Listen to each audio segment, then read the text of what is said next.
decena de países. Bolivia, Brasil, Colombia, Chile, Ecuador, España, México, Paraguay, Perú, Uruguay, Venezuela y cerca de 20 ciudades de la República. Que agradezco mucho el interés, que me pone contento y además me llena de responsabilidad. El título preparado para este seminario, psicosexuación, no está pensado con el afán de crear nada, sino el hecho de que busca conjugar lo que en Lacan ha permanecido separado, ¿sí? Que es la teoría de los números, la teoría de la situación. Y creo que hay elementos que hemos venido trabajando en instancias ya desde hace muchos años que sugieren la conveniencia de explorar esa unión no trabajada de manera sistemática. Es el objetivo de este laboratorio, explorar ese enlace y ver si podemos producir algo nuevo para interpretar el modo en que se conjuga la doctrina lacaniana del tiempo social de la celebración, con la cual, la última, mucho se ha producido en el último tiempo, particularmente del furor del trans, se le llama. Bueno, hay muchas cosas que tienen que ver con lo que vamos a trabajar aquí, que he explorado en diversos lugares, que he explorado en libros diversos. Para el que pueda interesarme, yo intento no repetir, no volver sobre cosas ya necesitadas. Te digo cuáles pueden ser las referencias que sean. Por ejemplo, mi primer libro, La lógica de la interpretación, tiene un apéndice sobre la lógica del otro. Sí. Bastante sencillo.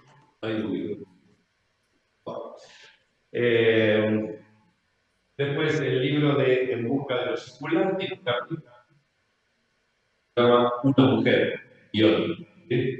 Que puede ser útil también. Baja la cuestión de la relación mujer-padre. Después, el libro sobre los unos. En ese libro hay 20.000 referencias para ver la parte lógica de la situación, así que puede ser útil. El paso hacia una economía de los goces, también muchísimas cosas que tienen que ver con la relación, etc. Ombligos también, 5 a 7 sobre todo, que reformulan la relación del sujeto con el falo en función de profesiones de retoquecitos, se explora la teoría freudiana sin el placer, la noción de réplica inicial, que posiblemente debamos utilizar en ocasiones. Nuevos retoquecitos tiene un apartado sobre la histeria, 7, algo breve, pero que puede ser útil. La ética como brújula clínica tiene un texto sobre la virilidad, caso clínico, y el sinsentido del síntoma, más reciente, incluye en el último apartado del capítulo 5 una presentación de lo que luego se desarrolló a lo largo del pasado de composiciones interpretativas. De hecho, sobre la base de ese laboratorio del año pasado, que llevó por título Interacciones discursivas, ¿sí? Pero que se centró sobre todo en las composiciones entre dos más grupos.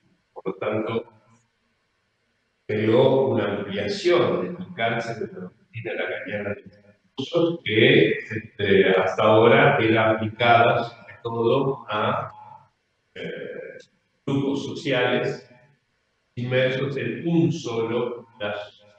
¿Sí? Pero la existencia de dos o más de la acción resultan de ello, bueno, las pantallas ahora. Un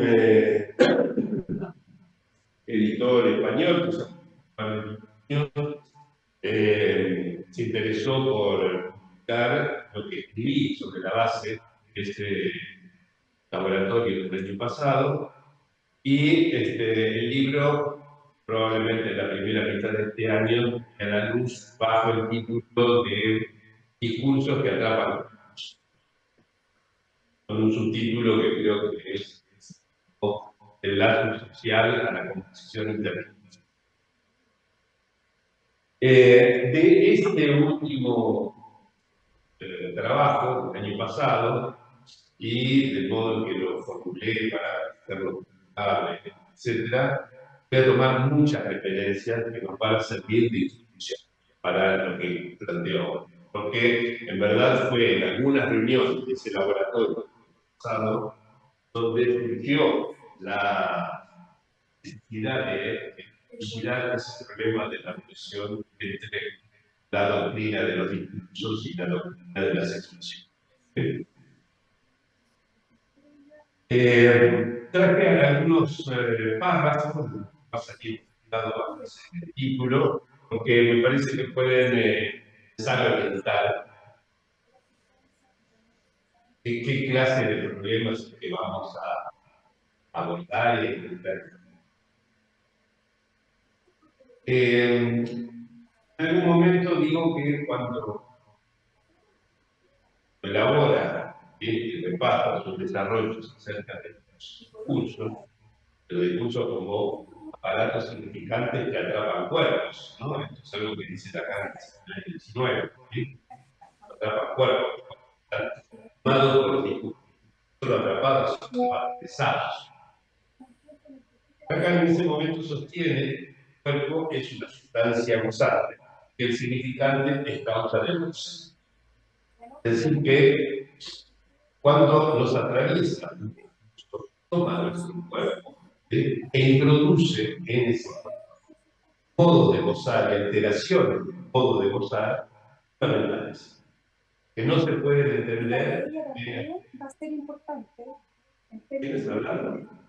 María Angélica. María Angélica Contreras, que creo que se olvidó de apagar su micrófono. Me parece fantástico. No sé cómo. Bueno. Entonces, decía, los discursos atraviesan el cuerpo, atraviesan los cuerpos y introducen modos de gozar que son pensables en caso de que se no hablan, cuerpos no hablan. Pero esos cuerpos hablantes, además de ser sede de diversos voces, causados cambios que se ayudan al significante, están sexuados. Y hay que empezar a entender qué significa, más allá de que sea sustancia gozante, que asuntos sexuales. Están sexuados y la diversidad de los dos no carece de relación con el hecho de que estén sexuados. Sin embargo, esto es lo que motivó la investigación, no hay punto donde la acción logre conjugar con la naturaleza de los discursos la lógica de la sexuación que él había planteado antes. O sea, plantea la lógica de la sexuación del 19, desarrolla, ¿sí? Resume su teoría de los discursos en el 20, en estas cosas que les mencioné, pero no hay impactos, no comunica. A pesar de que ambas cosas se refieren a lo que tiene lugar en conjuntos de cuerpos que son hablantes y sexuados. Hablantes, por lo tanto, dados por los discursos, y sexuados, es decir, sometidos a la lógica de la sexualidad. Este carácter doble de hablante y sexuado, ¿sí?, ha encontrado en Lacan modo de ser abordado por el lado del hablante, por el lado del sexuado, fórmula de sexuación, pero falta ese nexo, esa atracción que es lo que interrogar. De hecho, lo mencioné en algún momento del año pasado, fue necesario el pensamiento feminista para detectar en Marx y en Foucault una deuda similar a esta. O sea, ambos autores omiten el carácter sexuado de los cuerpos en los cuales impactan los vida.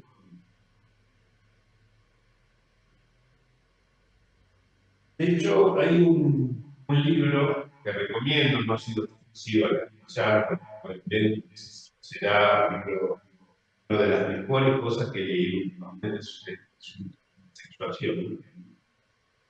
En casi 10 años, de Claudine Delevingne, el libro L'être et le genre, el ser y el género. Maravilloso. No tiene desperdicio. Y, entre otras cosas, menciona, pero aquí, texto, que, por ejemplo, la filosofía no tomó en cuenta la diferencia entre los sexos antes del siglo XIX. Hay un libro mucho más antiguo, de 25 años, más, Pierre Fares, que se tradujo al castellano, que se llama La ciencia de los sexos, creo que por Martial.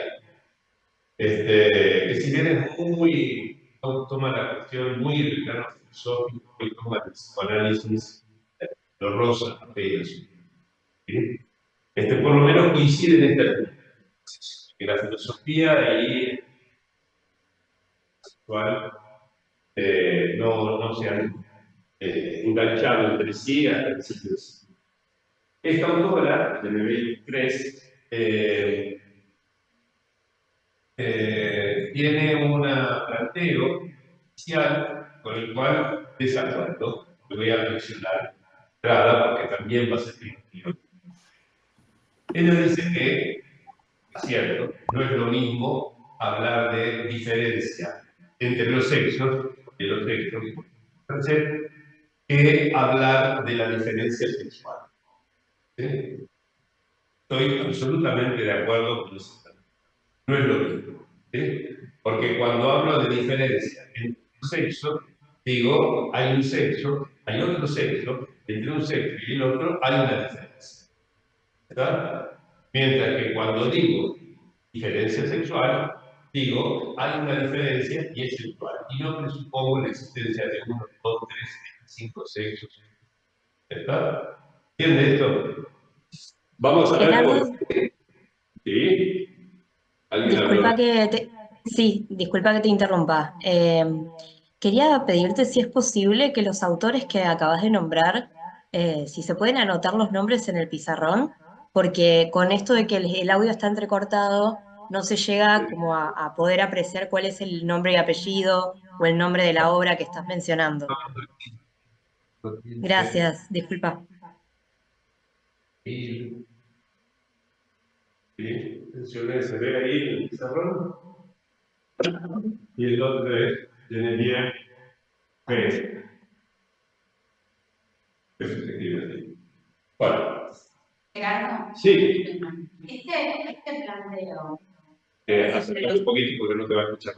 este planteo de la diferencia de los sexos no es lo mismo que la diferencia sexual, ¿es de Lenin o es de...? No lo plantea Genevieve Pérez. ¿Sí? Dice que no es lo mismo, pues acá acuerdo. ¿Sí? Pero ella toma la opción de diferencia entre los sexos, que es el título de su libro, justamente, así el capital sexo, que presupone ya la existencia de un sexo y otro sexo, de los cuales se establece cierta diferencia. Yo creo que todo en Lacan va en contra de esa apreciación. ¿Sí? Creo que en Lacan podemos sostenerlo para decir que existe una diferencia sexual, ¿sí? Y que eso no implica diferencia entre los sexos. Voy a tratar de fundamentarlo en lo que verdad. Y no es en absoluto un detalle menor. ¿Sí? No es split hairs, como se dice en inglés, no, no es darle el pelo al huevo, si se... Bueno,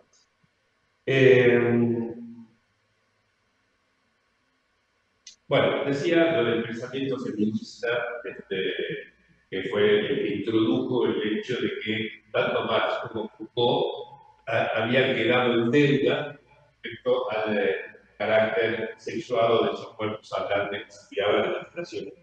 ¿Sí? La construcción de los roles sexuales de la sociedad capitalista, dice Silvia Federici, una brillante, que citamos extensamente en el pasado, Canibal y la Bruja. Voy a escribir el nombre, ya no tengo que usarlo. Federici. Bueno,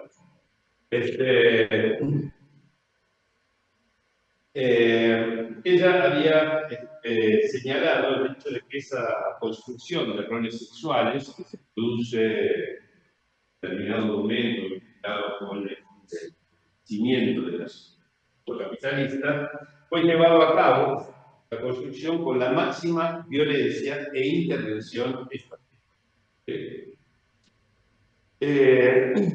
Y como señala Hegel en su libro, el discurso sobre el sexo es un lugar de ejercicio del poder que llega a determinar la relación con el propio cuerpo e incluso la manera de percibir. Es interesante. Entonces, si el discurso sobre el sexo es el lugar del ejercicio del poder, esto significa que en ese discurso sobre el sexo debemos encontrar variantes del discurso del poder, que vienen en número de 3 fundamentales, que son el del amo antiguo, el del amo capitalista y el del amo del saber. Son las 3 variantes del discurso del alma, del poder. Estos discursos toman los cuerpos, inciden y determinan la relación que los seres hablantes mantienen con su propio cuerpo e incluso, dice, la manera de percibir. Es decir, cómo percibimos nuestro propio cuerpo. ¿Sí? La incidencia de esos toca el nivel directo de la percepción, ¿no?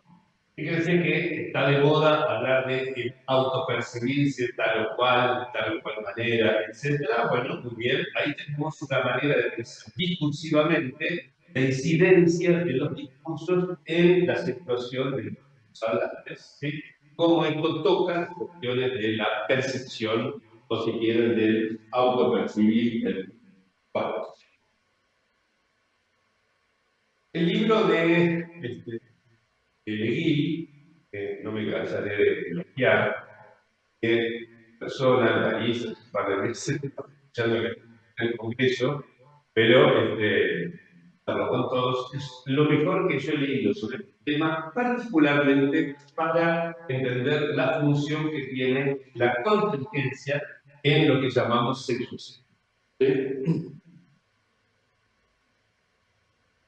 Por eso recomiendo esa lectura, porque además clínicas, una maravilla. Pero aquí no voy, puesto en algunas ocasiones veremos casuística, ¿sí? Pero no voy a poner el acento en la parte contingente de esos procesos, sino al revés, en los efectos necesarios. ¿Sí? Por más que en lo que desarrollamos el año pasado, la ciencia de los cuerpos, haya siempre una combinación de factores que dependen de la singularidad y otros que no. Entonces, esta situación, además de estas contingencias, depende del uso de esas contingencias. Hay, pues, son determinantes, pero también los discursos. ¿Cómo se cruzan esas contingencias con los discursos? Por ejemplo, médicos, discursos religiosos, discursos familiares, etc. ¿Sí? Discursos que inciden en el modo que tenemos de gozar.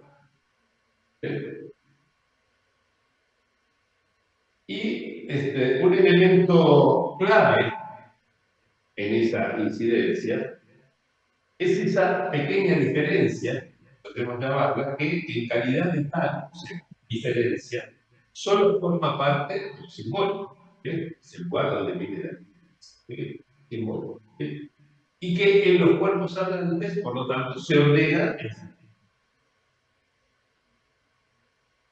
Estos cuerpos hablantes, se distinguen en función de esa diferencia. ¿Sí? Y Lacan aclara, ¿sí? Se los distingue, no son ellos quienes, ¿no? ¿Sí? Lo dice el seminario 19, y el seminario 19. Es decir, no es que los cuerpos hablantes se distinguen a sí mismos, sino que se los distinguen de entrada, ¿sí? He aquí el baloncito, he allí la niñita, etc. ¿Sí? Mucho antes de estar, entonces, en condición de reconocer nuestro cuerpo como propio, ¿sí? Es decir, este es mi cuerpo. El cuerpo es tomado y marcado por un discurso sexual. Está organizado en torno a una diferencia, que es la que llamamos diferencia sexual, es decir, a un significado. ¿Sí? Diferencia es un significado, ¿sí? Abierto, por lo tanto, a un abanico de sentido como todo significado. ¿Sí? Entonces nos vamos a ocupar de algunas consecuencias psíquicas de la diferencia sexual significativas, ¿sí? Para parafrasear y sentir control.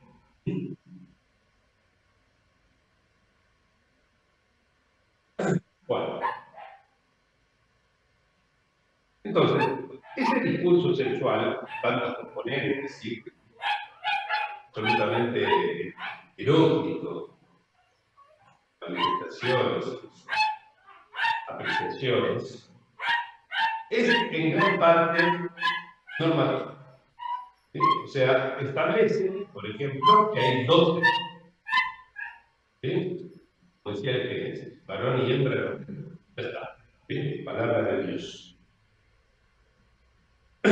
Llama varón a quien posee pene y hembra a quien no lo posee. Y sobre esa base se apresura a crear dos esencias que no existen. ¿Qué es masculino? ¿Qué es femenino? Hay que inventar.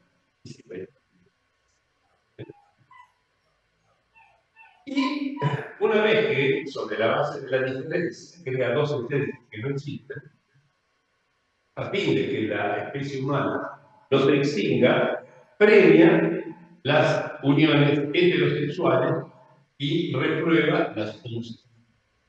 Mayor o menor medida según los tiempos, mayor o menor presión, pero eso ha sido la historia dominante a lo largo de.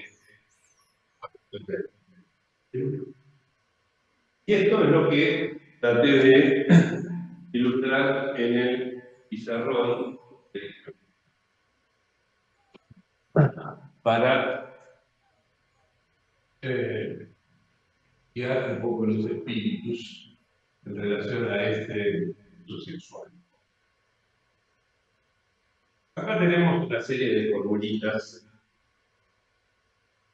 tomadas para limpiar imágenes, para tomar en serio como tales, donde encuentran una M por todos lados. Gerardo, ¿se escucha? Sí, te escucho, Marco. Hay gente que está avisando que está esperando en la sala para ingresar ¿Así? Acá no a la figura sala de nada. Zoom. Sí. No, se ve que tal vez es un mensaje viejo o tal vez ya fueron te agradezco. Pero acá tenemos en la pantalla. No sé si es mi caso puntual, pero prácticamente no se escucha nada. No escuchás nada. un No, en micrófono. general el comentario en el chat del Zoom es que no se escucha o que se escucha entrecortado y que quizás sería conveniente para la próxima conseguir un micrófono. Yo Se escucha prácticamente no he muy podido salir. entrecortado. ¿Cómo se escucha ahora? ¿Se ve? ¿Se escucha mejor?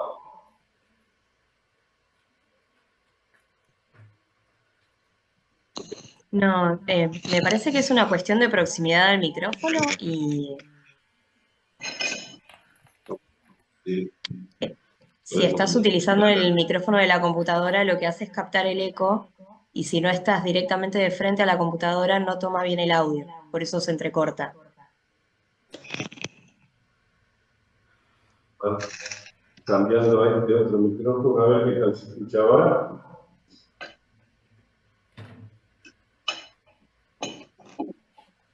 ¿Se escucha igual o peor? ¿Mejor? Un poco mejor. ¿Un poco mejor? Bueno, ¿se escucha entrecortado también? El Por el problema momento principal no, podemos es el intentarlo. eco. Podemos intentarlo.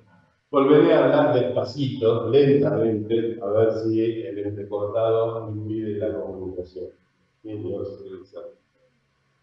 Bueno, decía, esta M minúscula se puede leer como masculino, la F como femenino y la I mayúscula es una función que podemos leer como identificado con, mientras que la P mayúscula es otra función que podemos leer como partener sexual de. ¿Sí? Ah, me parecieron. Bueno, entonces, ¿qué quiere decir cada una de estas formulitas simples? ¿Sí? Que este discurso sexual, esto es lo que resume, por así decirlo, el corazón del discurso sexual clásico, histórico, ¿sí? Es que lo masculino se identifica con lo masculino, ¿sí? Lo femenino se identifica con lo femenino, ¿sí? Y que la identificación con lo femenino de lo masculino está excluida, así como está excluida la identificación de lo masculino con lo femenino, ¿ok? De lo femenino con lo masculino. Digamos que un masculino esté identificado, que un femenino esté identificado con un masculino, no, ¿sí? Lo negamos. Mientras que el segundo par de renglones, ¿sí? Corresponde a los parteneres, ¿sí? Un masculino no puede tener como partener a un masculino, ¿sí? Un femenino tampoco a un femenino, pero en cambio un masculino sí puede tener como partener a un femenino y un femenino a un masculino. Esto es lo clásico, ¿sí? No quiere decir que sea lo verdadero, quiere decir que el discurso sexual se organizó siempre así. Fíjense que, en definitiva, si uno mira el conjunto de estas 8 fórmulas que aparecen allí, resulta ser que la función del partener, ¿sí? Es exactamente la función ligada de la identificación, ¿sí? O sea, si me identifico con algo, no puedo ser partener de esa misma cosa, ¿sí? En definitiva, a eso se reduce este discurso simple, altamente simétrico, como se ve aquí, que a lo largo de los milenios y milenios logró organizar de una manera más o menos satisfactoria, por lo menos si no a nivel de los individuos, por lo menos a nivel de la especie, ¿sí? A esos seres extraños que nacemos sin trazas siquiera de instinto sexual, que si no fuera por estas organizaciones discursivas, nos extinguiríamos, ¿sí? No hay nada que nos lleve a buscar un partener sexual si no hay cultura que empuje, ¿sí? Bueno, entonces ahí tenemos ya un modo de pensar. Bueno, estos M y F, ¿sí? Se refieren a variables que corresponden a cuerpos hablantes, ¿sí? Y acá los tenemos metidos en un discurso sexual. Ya ahí empezamos a hacer el cruce entre teoría de los discursos y sexuación, ¿sí? Simplemente mirando un poco esta matriz inicial, ¿sí? Ahora bien, este es el discurso sexual clásico que, como les decía, es esencialmente normativo. ¿Sí? Es lo que se debe o no se debe, lo que se puede o no se puede, ¿sí? Con ese impersonal que le da su carácter fundamentalmente moral, es decir, propio de las costumbres. Pero para llegar a sus fórmulas de la sexuación, Lacan dejó de lado por completo ese impulso normativo. Esto es muy importante. ¿Sí? Es muy importante porque es precisamente lo que permite al psicoanálisis lacaniano dialogar con el discurso trans contemporáneo, con los feminismos contemporáneos, etcétera, que convergen en este asunto de ese aspecto normativo expuesto en cuestión, y expuesto en tela de juicio. Entonces, Lacan, con sus fórmulas de la sexuación, no supone que los cuerpos hablantes, por ejemplo, se repartan en dos clases distintas, varones y hembras. ¿Sí? Y esto es algo en lo cual me quiero detener ahora más allá de las referencias que había traído inicialmente. Porque es el punto en el cual conviene pensar la distancia que separa la diferencia entre los sexos de la diferencia sexual.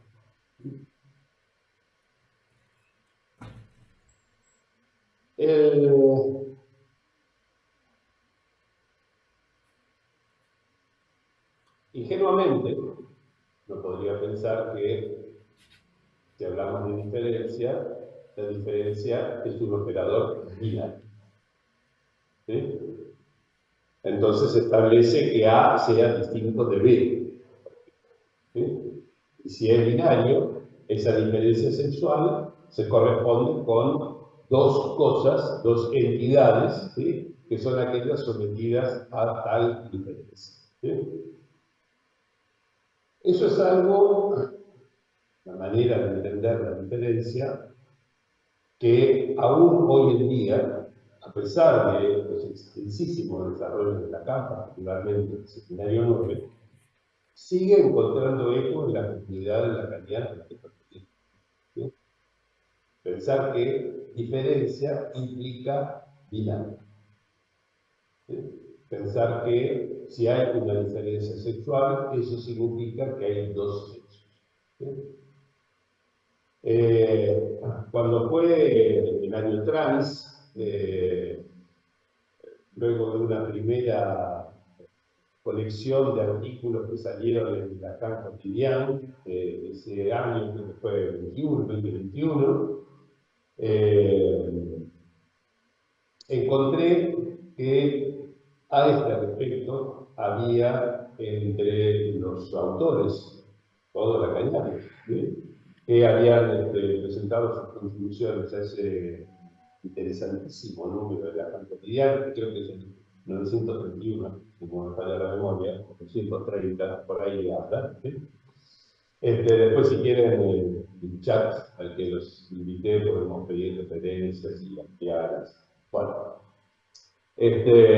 pero allí vi que había dos debates y, como me gusta pensar en términos de debates, le envié una contribución al Lacan Cotidiano bajo el título de Dos lecciones del trans. ¿Sí? Salió en francés primero, después se tradujo porque traducía una selección de artículos al castellano y también se circuló por acá. Así que si googlean Dos lecciones del trans, lo van a poder encontrar en un PDF. Sí, bueno. Entonces, una de las lecciones del trans, ¿sí? Es que debemos repensar la naturaleza diferencial del significado. ¿Sí? Lacan dice, siguiendo a Saussure por otra parte, ¿sí? Que el significante es un sistema formal de diferencias, ¿sí? Pero en ningún momento dice que esa diferencia sea binaria. ¿Sí? En ningún momento dice que haya que pensar como diferente del día a la noche o como diferente de la noche el día. ¿Sí? Porque diferente de la noche, además del día, es la tarde, la mañana, el atardecer del día siguiente, la luna llena, etc. O sea, es diferente de cualquier otro significante. Por lo tanto, el operador diferencial en el significante es potencialmente infinito, no binario. No relaciona entre sí dos cosas, sino una infinidad de cosas. Cada significante es lo que todos los otros significantes de la LAN en un momento determinado de la existencia de esa LAN no son. Ese es el carácter esencialmente diferencial del significante. Entonces, significante no implica binario. Significante significa diferencial. Y diferencial no implica dos. No sé si queda claro. Bien. Esto es un primer punto. En su seminario 9, sobre todo en la primera mitad de ese seminario 9, seminario lleno de referencias a la lógica del significante, pero además a la topología del significante. Lacan muestra cómo diversos significantes, que pueden entenderse como cortes múltiples, en principio indefinidos, generan diversas formas o superficies topológicas. Es decir, determinado corte puede engendrar esferas, determinado corte engendrar toros, determinado corte engendrar bandas de Moebius, determinado corte engendrar crosscuts o planos proyectivos o botellas de Klein es algo que Lacan muestra, por ejemplo, hace dibujos, etc., a lo largo de varias clases de esa primera mitad del seminario 9, el seminario sobre la identificación.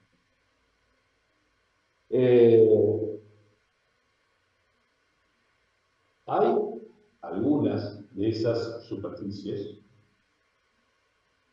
que dividen el mundo en un interior y un exterior.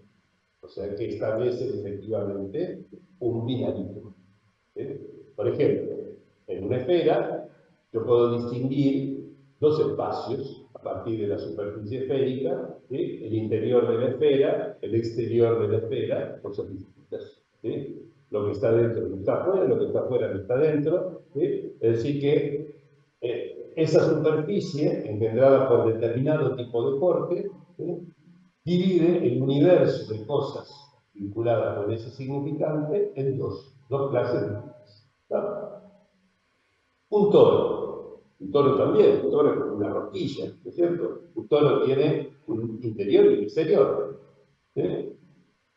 Puedo dividir entonces el mundo en dos categorías, lo que está dentro del toro y lo que está fuera del toro, no hay ningún problema con eso. Pero si yo quiero hacer lo mismo, por ejemplo, con la botella de Klein, no. Una botella de Klein es una superficie cerrada, pero sin interior ni exterior. Es decir, no tiene bordes, pero tampoco tiene un interior ni exterior. Y resulta, y esto es lo interesante para empezar a pensar lo que vale la pena pensar de este asunto, y resulta ser que el modelo que da Lacan para un significante muy privilegiado para el tema de estudiar, que es el famoso significante fálico, no cualquiera, el significante fálico, es decir, el significante de la diferencia sexual, para ese significante, en el seminario siguiente, seminario 10, Lacan, ¿qué modelo da? El de la botella de Klein. Y cuando tiene que retomar esto, después de haber dado su teoría de los impulsos, etc., en las charlas que da en Santana, contemporáneas del seminario 19, fueron publicadas aparte como Hablo de las paredes, bajo el título de Hablo de las paredes, bueno, ¿cuál es la relación entre hombres y mujeres? Están a los lados de una superficie de Klein, que no los separa. No hay dos espacios, el de los hombres para allá y el de las mujeres para allá. No es como en una esfera donde podemos decir adentro están las mujeres, afuera los hombres, o al revés, o en un toro, o lo que sea. No. Sí, el significante fálico tiene la estructura de la botella de Klein, no hay manera de repartir dos clases distintas como lo pretendería el supuesto bilatismo sexual. No sé si, claro. Por supuesto, uno puede ir a la gana y explicarle por qué se le ocurrió decir que justo el falo tenía la estructura de una botella de claro, ¿no es cierto? Creo que hay buenos argumentos como para sostenerlo. Algunos de ellos los entregué hace años en el distrito ese de Ombligos. ¿Sí? No lo voy a retomar. Voy a hacer la cancha. Voy a tomar lo que dijo Lacan porque me parece útil, ¿sí? Útil para pensar el problema de los sexos. ¿Sí? Si nosotros pensamos que existen dos sexos, ¿sí? Estamos a contramano de la casuística, ¿sí? Estamos a contramano incluso de la época, ¿sí? Que dice, ¿cómo que no sacar eso? Hasta ahora vamos a cualquier lado a inscribir nuestros datos, etcétera, el número de DNI. ¿Qué figura el DNI? ¿NF o X? ¿No? ¿Qué quiere decir X? ¿Sí? No binario, no sé qué. Digamos, esta idea de viralismo, de los asexuados, de los bisexuales, de los no sé qué. Todo eso, esa riqueza existe, por supuesto, que no está contenida en estas formulitas del viejo discurso heteronormativo patriarcal que salió todo junto. Este discurso poco obsoleto, digamos, en la medida en que ya se lo ha cuestionado tanto que empieza a reflejarse de su valor, su utilidad, hasta su respeto. ¿Sí? Bueno, todo eso, ¿sí?, queda excluido del discurso lacaniano si pensamos que diferencia es binaria. ¿Sí? Y si pensamos que el significante malo reparte a hombres y mujeres en dos clases. O si pensamos que las fórmulas de asexuación tienen un lado masculino y un lado femenino. No hay dos lados. Este es el tema. ¿Alguien quiere decir algo? ¿Sí? Sí, claro. Bueno, pero sin embargo, cuando se presentó mañana, tuvo una jornada. Sí. Vamos a ver en qué medida podemos sostener incluso la categoría de lo femenino. ¿Sí? Por lo tanto, también la de lo masculino. ¿Sí? Puede llegar a no quiere, ¿no? El mismo más bien posicionado en el discurso, ¿no? Porque uno puede leer un binario como un binario. Sí. No sé cómo leer el Lacan. Hay momentos en los cuales Lacan parecería, digamos, inclinarse en esa dirección. ¿Sí? Y creo que en el primer capítulo de Ombligos,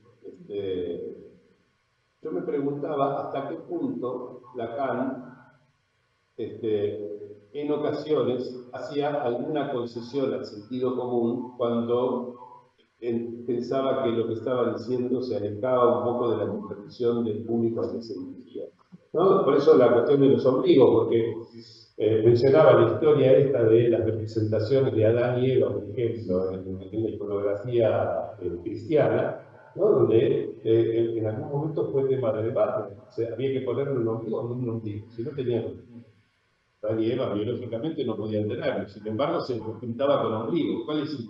¿No? Bueno, tenía que ver con ofrecer, digamos, en lenguaje moderno, ofrecer la posibilidad de identificarse con esos seres, ¿no? Es decir, entonces el pecado también es mío porque es de ellos y somos de la misma especie. Nosotros más allá de que la cama haya sido de una, ¿y cómo se lo ve? Claro, sí. Sí. No, pero digo, tomo este comentario, lo realiza en el sentido, no para refutarlo, sino para afirmarlo. O sea, hay cosas en Lacan que permiten hacer esa lectura. ¿Sí? Yo hago una especie de metalectura del asunto, diciendo, ¿no será que en esos momentos lo que hubo es una especie de concesión discursiva para desviar ideas? Se dice cuando habla, no todo el tiempo se puede hablar haciendo abstracción de los significantes con los cuales estamos inmersos en la escritura. Hablamos de hombre y mujer, si fuera algo sencillo de entender. Bueno. Sí, lo primero que resaltan esto son los pibes, cuando, por ejemplo, están en una clase de psicología secundaria. Yo no estoy de acuerdo con lo que usted dice. Exacto, sí. Pienso yo que estos una apreciación general que tengo respecto de la noción de incidencia de la época, ¿sí? Yo pienso que la época, cuando cambia algo a nivel de la subjetividad de la época, sobre todo lo que cambia es nuestra apreciación de los fenómenos que antes entendíamos de una manera y que ahora vemos de otra manera. ¿Sí? Creo que los cambios de época nos sirven para sacarnos de encima prejuicios, modos de lectura un poco rancios. ¿Sí? Y pienso yo que la época que vivimos es muy rica en despertar ese sentido, ¿sí? Que a veces se han ido un poco al extremo woke, que es otra forma de fundamentalismo, o sea, es un paso atrás. Pero bueno, en fin, siempre existen extremos de todo. Bueno, es decir, Lacan, ¿sí? Este discurso normativo resumido en esta formulita así es algo dejado de lado por completo por Lacan cuando él explora la fórmula de la situación. ¿Sí? Él se apoya únicamente, ¿sí?, en la diferencia, ¿sí? La diferencia como tal, en ese significante de la diferencia que llamamos con la letra phi mayúscula, ¿sí? Significante de la diferencia. ¿Sí? No supone entonces que los seres hablantes se reparten en dos clases distintas, que serían esas, la de varones y hembras, ¿sí? Y no solamente aborda lo que atañe a cada cuerpo, en eso que se llama el tenue nivel donde existe como sexuado, en Carter, ¿sí? El tenue nivel, el principio del seminario de siglo, ¿sí? El tenue nivel donde existe ese cuerpo consensuado, sino también aborda lo que ocurre con conexiones de esos cuerpos. ¿Sí? Y este es el punto a donde nos dirigimos. ¿Sí? Pensar los discursos, particularmente las incidencias de discursos un poco perimidos, como este de aquí, ¿sí? Los discursos contemporáneos sobre lo sexual, y el modo en que eso se relaciona con las famosas fórmulas de la sexuación, que atañen no a lo que pasa en un cuerpo, sino en colecciones de cuerpos. Esto es importante. ¿Sí?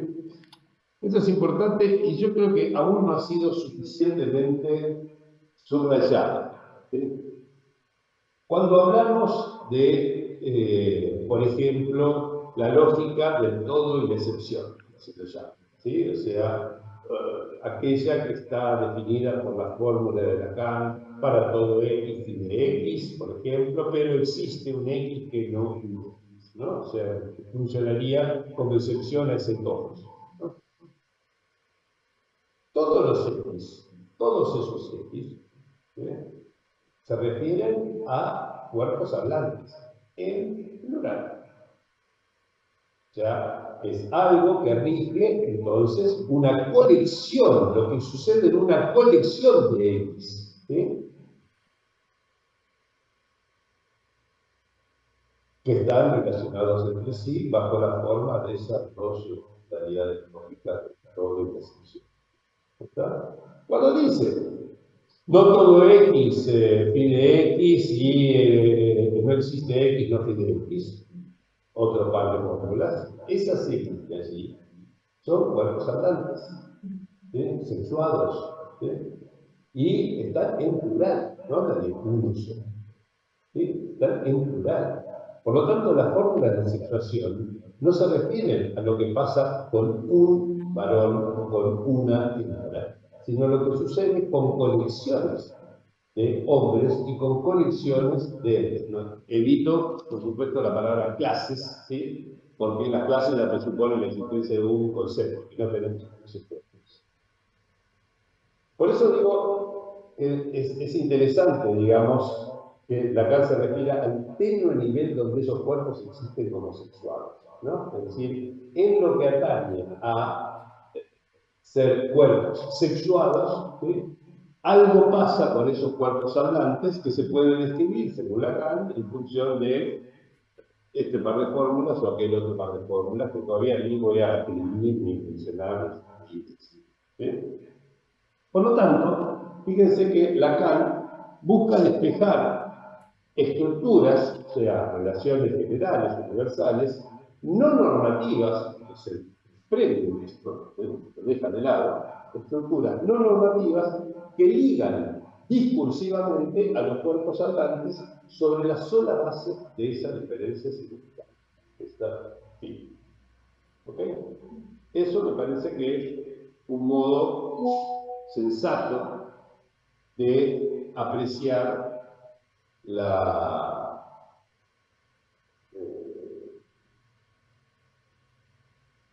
idea que tiene Lacan en mente cuando plantea la sexuación como tal y su formalización. ¿Está? Me olvidé de caballo. Bueno, está saliendo el otro para ¿qué más? A ver.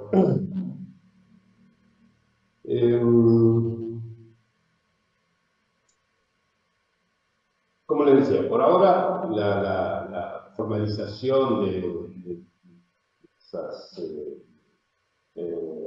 la construcción, digamos, del formalismo, de la situación lacaniana, lo voy a dejar para lo tomaremos en algún momento, ¿no? Pero quiero introducir algo que va en la dirección de pensar este asunto de las conexiones de cuerpos hablantes, que está también introducido por Lacan en el principio del seminario 19, cuando empieza a construir, ¿sí? Que es lo que él llama, con un poco de humor, cierta observación etológica, ¿sí? Que hizo él mismo, ¿sí? Una observación etológica, ¿sí? De dos lazos distintos que se dan entre las mujeres por un lado, entre los hombres por otro lado, cuando salen a la casa sexual, ¿sí? Cuando se van de levante, en definitiva, ¿sí? Como decimos aquí en Río de la Plata. Nos escuchan en muchos otros países donde esa expresión supongo que no tiene ningún sentido. Bueno, ir a la casa sexual, ir a la búsqueda de partener sexual, ¿sí? No necesariamente de pareja, pero sí de partener sexual, ¿sí? Y dice lo siguiente acá: los muchachos se envalentonan en grupo, ¿sí? Una manadita, ¿no? Se envalentonan en grupo. Y a las muchachas les gusta alentarse en yunta, ¿sí? Siempre y cuando les convenga. Muy bien, ¿no? Siempre y cuando les convenga, ¿no?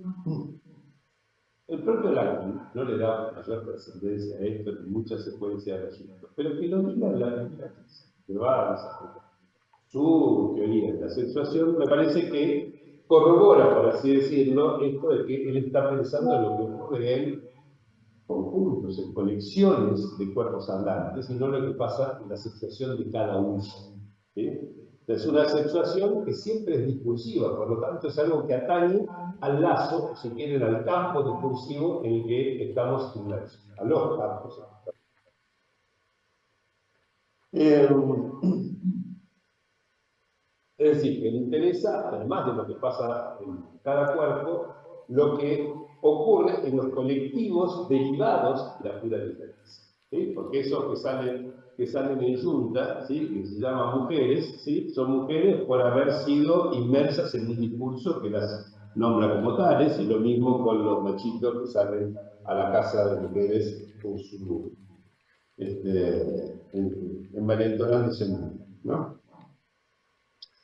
Es decir, que lo que le interesa a Lacan es el campo discursivo, para resumir, ¿sí? Un campo discursivo no normativo, ¿sí? Que toma a esos cuerpos, ¿sí? O sea, más allá del campo normativo, que conocemos, que tiene estas fórmulas así bastante simétricas, cerradas, etc., ¿sí? Está tratando de entender qué es lo que se deduce por la pura lógica de la diferencia incluida en este significante, ¿sí? En ese lazo social derivado de la pura diferencia. Esto lo torna entonces muy afín, muy afín a los planteos contemporáneos acerca del sexo y el género. ¿Cómo estamos de tiempo? Tenemos un rato más. Así que Lacan plantea, para empezar a formular esta lógica de la sexuación, que hay un lugar, viene una expresión, entre comillas, hay un lugar en el que cabe decir, ¿no? Hay un lugar en el que cabe decir que todo cuerpo hablante cae dentro del alcance de la función que designa esa diferencia, o sea, la afirmación. Hay un lugar en el que cabe decir, ¿sí? Si bien, dice, hay al menos uno de esos cuerpos, al menos uno, ¿sí?, que escapa a esa regla, ¿no? Eso es lo que, como plantea una de las posibles formas de enlace discursivo entre los cuerpos hablantes, ¿sí? Entonces, en ese lugar cabe decir que todos caen bajo el alcance de la función, pero uno escapa ya, ¿sí? Al menos uno, no exactamente, sino al menos uno, ¿sí? Y, digo, fíjense la delicadeza de la forma, ¿no? De esa expresión, ¿no? Hay un lugar en el que cabe decir, ¿sí? Por lo tanto, no es algo que aspire a establecer una repartición absoluta de alguna manera, ¿sí? Hay un lugar, podría haber otro, 20 lugares distintos, ¿no? Hay un lugar en el que cabe decir esto, ¿sí? Y además, la precisión de la fórmula lógica, o sea, al margen de la delicadeza, porque dice hay un lugar que, dice, de todos modos, todos tienen esta función y existe al menos uno que no, ¿sí? O sea, a nivel lógico es absolutamente riguroso. A nivel topológico, eso es otra cosa, ¿sí? ¿Qué pasa topológicamente con ese hay un lugar que, ¿no? Bueno. Por lo general, esta descripción que hace Lacan, y que él formaliza con los cuantores, universal, existencial, legal, etc., se lee homologándola, propio Lacan lo hace en más de una ocasión, con el mito freudiano de la horda primitiva, ¿no?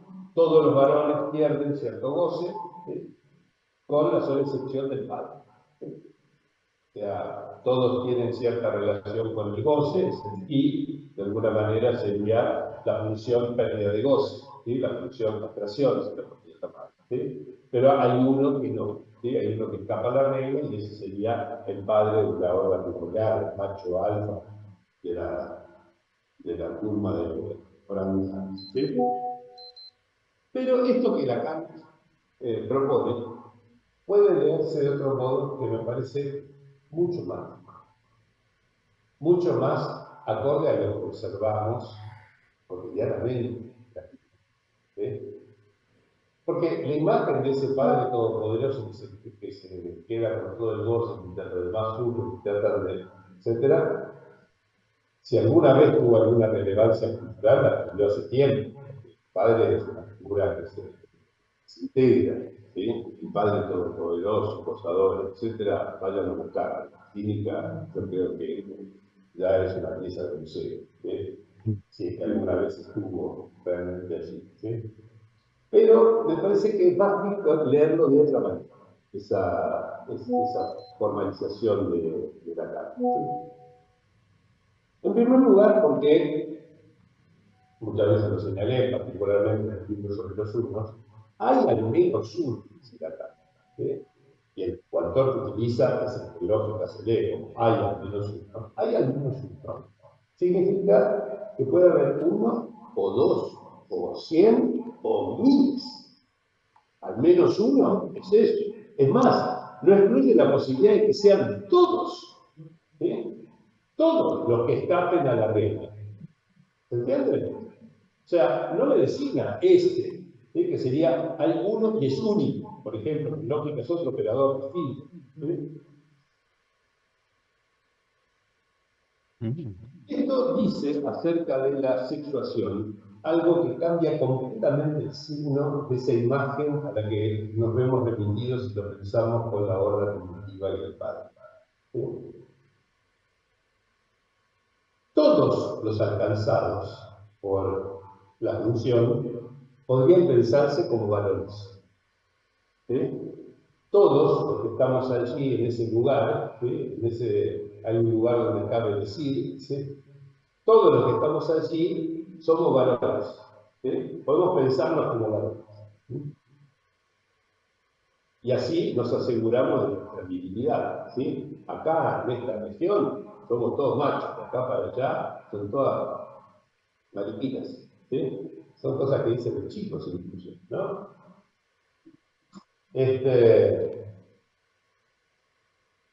Pero la virilidad siempre va a estar amenazada por la posibilidad de que al menos uno de ellos, no se sabe cuál, no hay explicación, al menos uno de ellos sea la excepción a la regla, ¿Sí? ¿Cómo saber si el marcado no es suyo? Por esa excepción. Entonces me apuro a pensar que es otro, a decir que es otro, y lo apoyo pintándolo de acriminado. Es así como se suele constituir el grupito de los varones, ¿sí? Diciendo, este que debería estar aquí es la excepción. Out, fuera, destruimos para todos nosotros considerarnos machos. ¿Sí? El asunto es que, como nunca se sabe cuál es el al menos uno, ¿sí? La virilidad constantemente está amenazada por esa existencia de la excepción. ¿Sí? Por lo tanto, esa virilidad inventada a partir de la diferencia, ¿sí? Siempre está en riesgo de sucumbir a la excepción. ¿Sí? Es una virilidad, podríamos decir, siempre frágil, ¿sí? Que siempre se desdibuja. ¿Sí? Y yo creo que esto es nuestra crítica cotidiana. Estamos por todo. El campo discursivo, así formado, conjura esa amenaza, ¿sí?, de feminización al precio de la segregación, que es lo que hace todo el discurso del arte, ¿no? Bueno, digo esto como para empezar a darle otro aire a la lectura que hacemos habitualmente de la llamada forma de la situación que ni necesité escribir. ¿Sí? Bien, además del hecho de que hay un lugar en el que cabe decir esto que dijimos recién, de Lacan, él afirma que hay otro lugar donde opera una lógica distinta, que conviene más a las mujeres. Haría ahí un pequeño, ¿no?, una pequeña caída. ¿Por qué conviene a las mujeres? Bueno, vamos a ver. ¿Sí? Veremos qué quiere decir que conviene. Pero tomémoslo, ¿sí? Conviene a las mujeres. Lo interesante, digamos, es que hay un lugar donde pasa esto, hay un lugar donde pasa esto otro, ¿sí? Esos dos lugares, ¿sí?, a los que se refiere, ¿sí?, pueden ser habitados por cuerpos hablantes de cualquier índole. No tienen por qué ser varones, hembras, etc. ¿Sí? Inclusive cuando dice conviene más esta lógica a las mujeres, no quiere decir que sea solo para las mujeres. De hecho, da ejemplos de hombres. ¿Sí? Por ejemplo, cuando habla de San Juan de la Cruz, etc. ¿No? Como pertenecientes a ese campo en el cual vale la lógica de todo. ¿Sí? Además, los psicoanalistas en una escuela, teóricamente, deberían estar asociados entre sí en función de una lógica no todo. Entonces, ¿cuál es el asunto que deberían ser entonces todos mujeres? Significa eso, es una lectura poca. Pensar que la lógica de no todo sea algo que corresponda a mujeres. Yo pienso que, más bien, lo que hace la riqueza de este planteo de Lacan, donde hay un lugar donde y hay otro lugar donde, etc. Es decir, puede haber formas de lazo donde prevalezca esta lógica de la unión y otras formas de lazo distintas, ¿sí? Y son dos formas de lazo para todos los cuerpos hablantes sexuales. Bueno, esto es lo que tenemos que someter a discusión. Entonces, no hay una pared que separe uno de otro. ¿Sí? Porque el significante es el significante de la pura diferencia, lo que realiza esa lógica, ¿sí? Y ese significante de la pura diferencia tiene una estructura topológica que no divide el mundo en dos. ¿Sí? Por ejemplo, como lo plantea el seminario de la angustia, o el habla de las paredes, que hacen los dibujitos, ¿sí?, la botella de bueno. Esto significa que no existe una repartición sexual. Esto significa también que ambas lógicas pueden coexistir. Y esto me parece que nos deja en mejores condiciones para extraer provecho de lo que nos enseñan las experiencias, por ejemplo, del travestismo y del transitorio. ¿Sí? El año pasado empezamos a ver algunas de estas estas cuestiones, una referencia que introduje en aquel texto sobre 2 lecciones de trans, de un pensador trans catalán, publicó un libro magnífico que ahora les voy a dar la referencia, y también de otros que han escrito sobre el tema, siendo trans o no, siendo travestis o no, etc. ¿Sí? Como eso ya nos metería en el debate, ¿sí? Y yo quiero que esta primera reunión del laboratorio sea más bien un semillero de inquietudes y no un despliegue de grandes cosas. Les voy a dar la referencia, ¿sí? En la que nos vamos a apoyar bastante, digamos, en lo sucesivo, es cuando trabajemos en la cuestión trans, que es. Les voy a dar 3 referencias, ya que estamos, me pidieron que no tenga pizarrón las referencias bibliográficas, lo voy a poner aquí. Primero, de Vicky Misset. ¿Sí? Dice el libro que está en castellano, se llama A la conquista del cuerpo equivocado. ¿Sí? Es de lo mejor. ¿Sí? Pensador trans que escribe con una posición crítica de lo que es el pensamiento trans dominante, ¿sí? De una manera tal que, podríamos decir que lo deja a las puertas de la concepción lacaniana de la sexuación si superamos el prejuicio binarista. ¿Verdad? O sea, la manera binarista de leer la sexuación. Entonces, ese libro yo lo recomiendo fuertemente. Y otro libro más que también está en francés, ¿sí? Pero si lo consiguen, lo recomiendo. El autor es varios, pues es una conversación clínica. Se llama así, La sexuación de los niños, ¿sí? Y tiene, digamos, una casuística muy rica, detalles, discusiones, excelente realmente, y una diversidad de constelaciones vinculadas con la relación entre la contingencia y el discurso, ¿sí? Lo contingente y lo discursivo, ¿sí? En la conformación de la identidad sexual y de la elección del tipo de partner sexual, ¿sí? O sea, el músculo sexual, ¿sí? Y el tercer texto, que ya fue traducido al castellano, salió en una colección de, creo que de Eva Paidós, que se llama La solución trans. Salió hace poco, ¿sí? No lo leí todavía, los otros dos sí los leí varias veces, pero este último lo compré hace poco y no lo leí. Pero por lo que estuve hojeando también es una casuística muy bien discutida, ¿sí? Muy bien discutida, y creo yo que es la mejor manera de ir a los hechos para entender la lógica de las cosas, ¿sí? Así que, Gerardo, sí. yo sí lo leí. Buenísimo. Voy a traer la referencia. Perfecto. Dice, pero en un momento mirar, porque hay una. Ahora no puedo es mirar y otra de las personas. Es sobre casos. Sí. Dice, o lo trabajo para otra persona. Sexos hay 2. Sí, sí. Y bueno, pues. Pero es interesante. Muy interesante. Sí, sí, sí.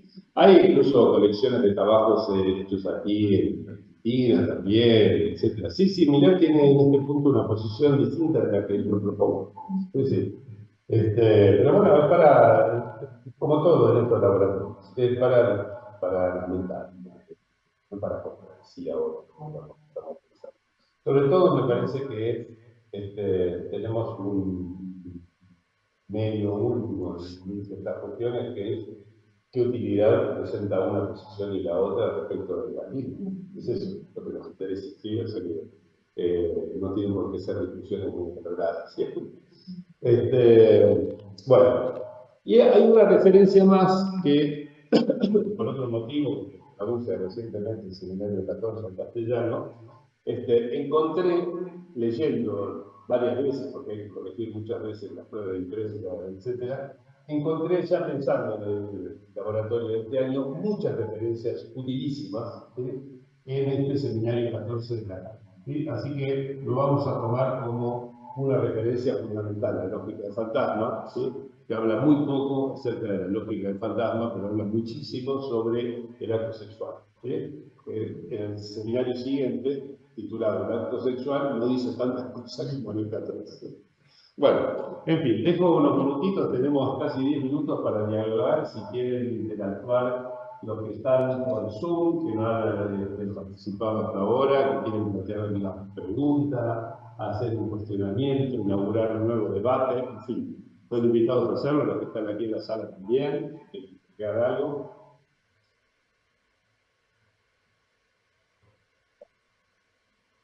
Abran directamente el micrófono que está por Zoom y hablan. ¿Sí? No necesitan levantar la mano porque no necesitan.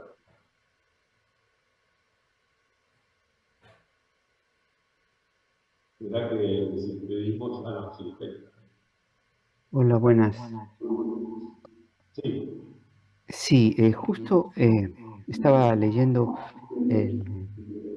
las conferencias de Jacques Alain Miller que se han publicado en Introducción a la Clínica Lacaniana hace un tiempo y encontré justo algo que me parece que está en relación con este seminario, ¿no?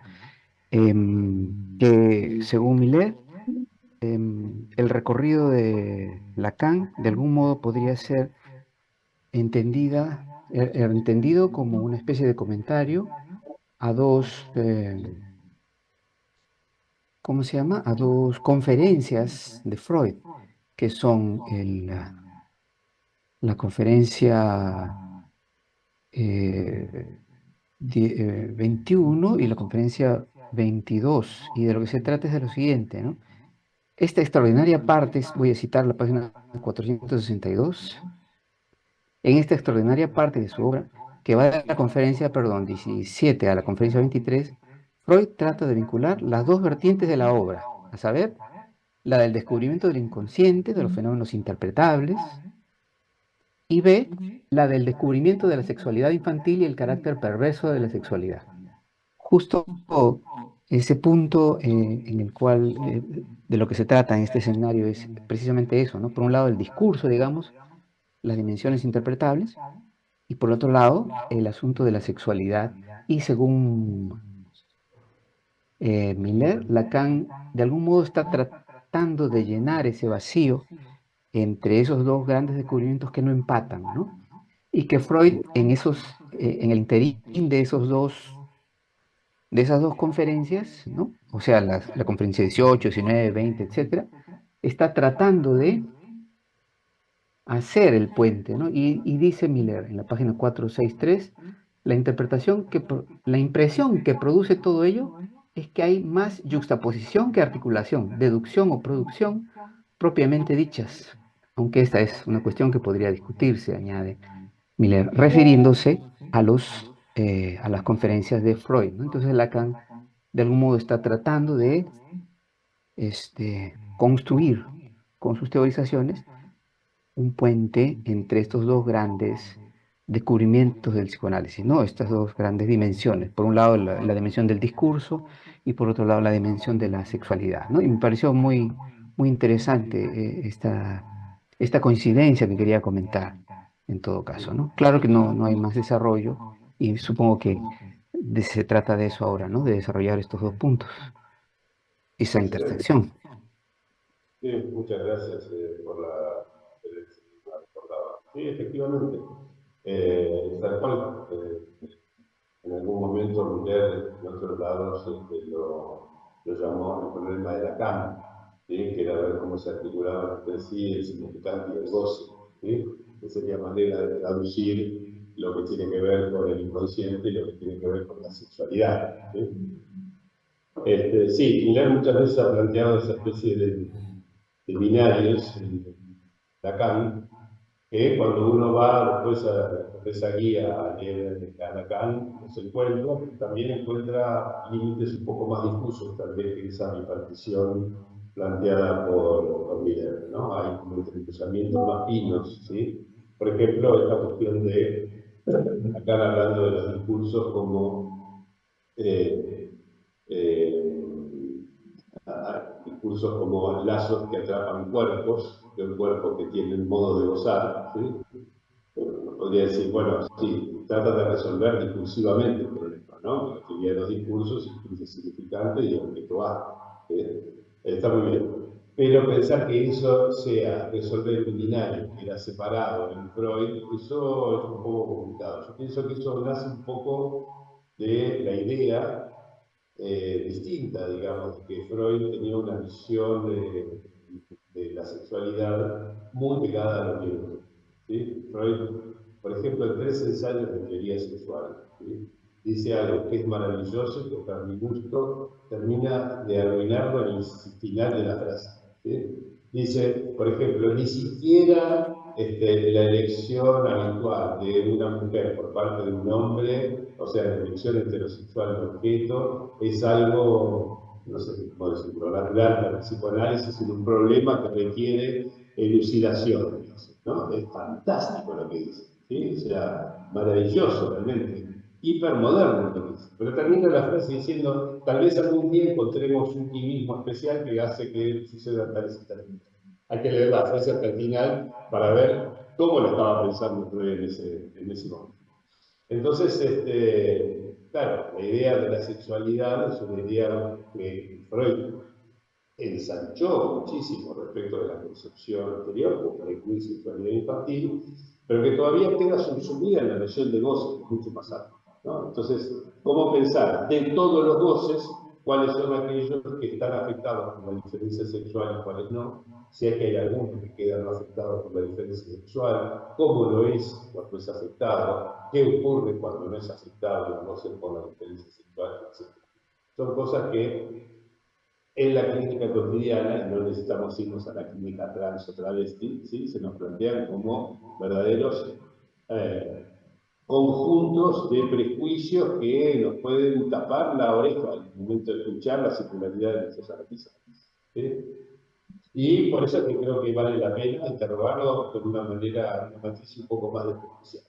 ¿Sí? Por eso puse de entrada con las 8 columnitas que puse aquí. De esto se partió a lo largo de milenios en la humanidad. Todo esto lo tachamos ahora y pensamos todo de nuevo. No por decir que esto no existe, sino que esto lo tenemos que repensar como uno de los tantos componentes de los discursos que atrapan los cuerpos sexuados, ¿sí? Además de ser hablantes sexuales.